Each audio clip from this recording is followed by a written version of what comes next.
Welcome to my channel মহোদয়। অনেকদিন পরে ভিডিও করতেছি। আচ্ছা, এটা হচ্ছে উইমেন্স আন্ডার 20 এশিয়া কাপ সামনে 1 এপ্রিল থেকে 18 এপ্রিল পর্যন্ত। এখানে অবশ্য 19 এপ্রিল দেখাচ্ছে 2026। আচ্ছা, the first time ever in history Bangladesh এই এশিয়া কাপের আন্ডার 20 উইমেন্সে খেলতেছে।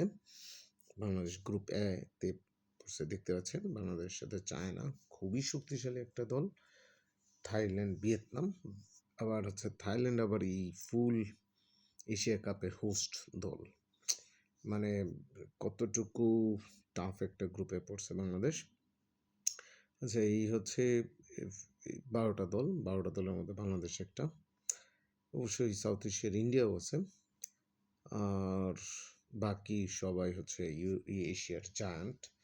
Japan, Chinese তাইপে, Australia, Uzbekistan, south Korea, north Korea, Jordan. আসলে বাংলাদেশ এই এশিয়া কাপে চান্স পাইছে হচ্ছে এই সেকেন্ড বেস্ট গ্রুপ হিসেবে।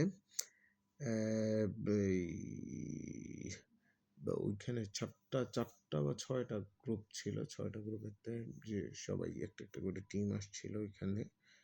যাই হোক, বাংলাদেশ এখানে কোয়ালিফাই করছে, কোয়ালিফিকেশন। ও আচ্ছা, by the way Thailand host হিসেবে আসছে। আর এখানে গ্রুপ ছিল এইচ পর্যন্ত 1টা 2টা 3টা 4টা 5টা 6টা 7টা 8টা গ্রুপের 8টা উইনার্স আসছেন। আর বাংলাদেশ আসছে হচ্ছে 3টা বেস্ট রানার আপ, গ্রুপের রানার আপ আসতে পারবে। এখানে সেকেন্ড বেস্ট রানার আপ হিসেবে বাংলাদেশ আসছে, ফার্স্ট রানার হিসেবে জর্ডান, থার্ড রানার হিসেবে চাইনিজ তাইপে আসছেন। যাই হোক, এটা হচ্ছে কথা 2010-25 হয়েছে। বাংলাদেশের ফার্স্ট ডেবিউট দেখা যাচ্ছে এখানে, বাংলাদেশ ফার্স্ট ডেবিউট। ইন্ডিয়ার কথাটা যদি দেখি আমরা, ইন্ডিয়া গ্রুপ ডি উইনার্স হিসেবে আসছে, 4th টাইম খেলতেছে ওরা, হায়েস্ট কোয়ার্টার ফাইনাল পর্যন্ত গেছিল, তো এটা হিউজ। আচ্ছা, যাই হোক, এইখানে মানে বাংলাদেশ খেলবে, বাংলাদেশের ম্যাচগুলো খুবই মানে জানা যায়। এখানে গ্রুপ স্টেজ বাংলাদেশের ম্যাচগুলো হচ্ছে, প্রথম ম্যাচ হচ্ছে 1 এপ্রিল সন্ধ্যা 7টার সময় দেখা যাচ্ছে। 7টা নেই না, আবার সময় বদলেছে, 8টায় দেখা যাচ্ছে। আবার বাংলাদেশ চায়না 4th এপ্রিল বিকাল 4টায়। সব একই স্টেডিয়ামে, না না, প্রথম স্টেডিয়ামটা হচ্ছে থামাসাট স্টেডিয়াম, প্রথম পরে নর্দানবুরি, এই প্রভিন্স স্টেডিয়াম নর্দানবুরি। আর হচ্ছে আরেকটা হচ্ছে 7ই এপ্রিল ভিয়েতনামের সাথে, এই রাত 8টায় নর্দানবুরি প্রভিন্স স্টেডিয়াম নর্দানবুরি। যাই হোক, এটা হচ্ছে কথা। এখানে আরেকটা গল্প আপনাদেরকে বলে নিই, যে এইখান থেকে 2027 সালের বিশ্বকাপ পোল্যান্ডে হবে, ওইটার একটা ওয়ে আছে। এটা হচ্ছে এইখান থেকে বেস্ট 4টা টিম যাবে হচ্ছে ওই FIFA World Cup, women's World Cup 2026-এ, সরি, পোল্যান্ডে হবে 2026-এ। এইটা 4টা টিম যাবে, যে 4টা সেমিফাইনালিস্টে যাবে। আর এখান থেকে প্রতি গ্রুপে 4টা করে, 12টা, 4টার মধ্যে 2টা করে গ্রুপ মেম্বার যাবে হচ্ছে কোয়ার্টার ফাইনালে। তাহলে 6টা হলো, কিন্তু কোয়ার্টার ফাইনাল তো দরকার 8টা টিম। আর 2টা টিম যাবে হচ্ছে বেস্ট টু থার্ড প্লেস। এখানে দেখেন, দেখা যাচ্ছে বেস্ট টু থার্ড প্লেসে যাচ্ছে বাংলাদেশের ক্ষেত্রে। এই বইটাই সম্ভাবনা আমি দেখতেছি। যাই হোক, হোয়াট এভার, এখন যদি আমরা এদের মানে র্যাঙ্কিংটা দেখি, তাহলে আসলে বুঝে ফেলবো যে বাংলাদেশ কতটুকু টাফ একটা গ্রুপে পড়ছে। এটা হচ্ছে ফিফার গ্রুপ স্টেজ, মানে ফিফার ranking page, women's ranking page. China হচ্ছে ফিফা র্যাঙ্কিংয়ে 16 নম্বর, এরপর আছে ভিয়েতনাম 37 নম্বর, থাইল্যান্ড 52 নম্বর, বাংলাদেশ 113 নম্বর। কারণ লাস্ট সবগুলো পেয়েছে বাংলাদেশ, হারছে এশিয়া কাপে, সিনিয়র এশিয়া কাপে।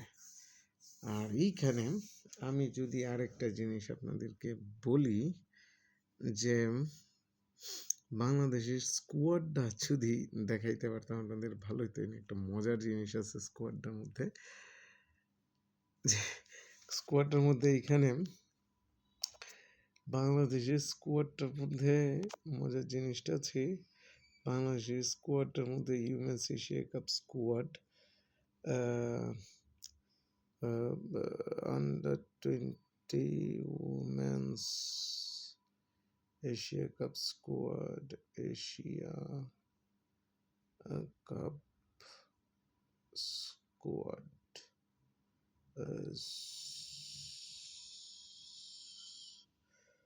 squad, Bangladesh World Cup, Bangladesh squad, BD squad. যদি এটা দেখি তাহলে এখানে আচ্ছা আসছে, এখানে গোলকিপার না, ইন্ডিয়ান টিমটা চলে আসছে। বিডি বাংলাদেশ তো ধরে নাই, বাংলাদেশ স্কোয়াড, বাংলাদেশ স্কোয়াডের মধ্যে স্বভাবতই আচ্ছা আমাদের আফ্রিদা খন্দকার, আফ্রিদা খন্দকার সে কিন্তু সিনিয়র টিমেরও ক্যাপ্টেন, এই টিমেরও ক্যাপ্টেন।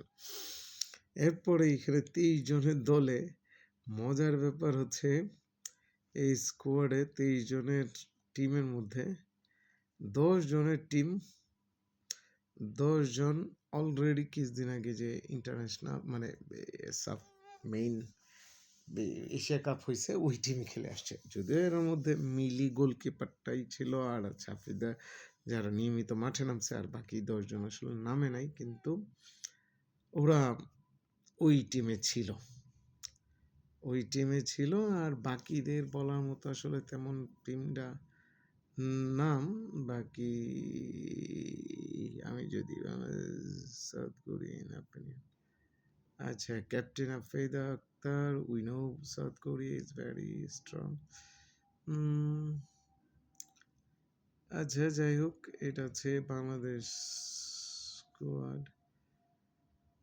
মুনকি আক্তার ডিফেন্ডার্স, মিলি আক্তার, স্বর্ণা রানী মন্ডল, ফেরদৌস আক্তার, আফ্রিদা খন্দকার, এগুলো আসলে তেমন আপনার এই ছোট ছোট ছেলে মেয়ে, যদিও এখান থেকে 10 জন আছে যারা সিনিয়র টিমে খেলছে।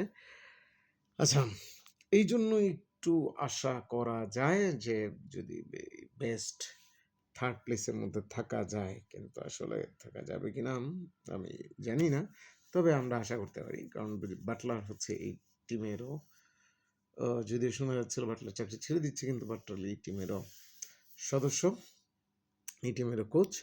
যাই হোক, hope for the best, thank you for everything.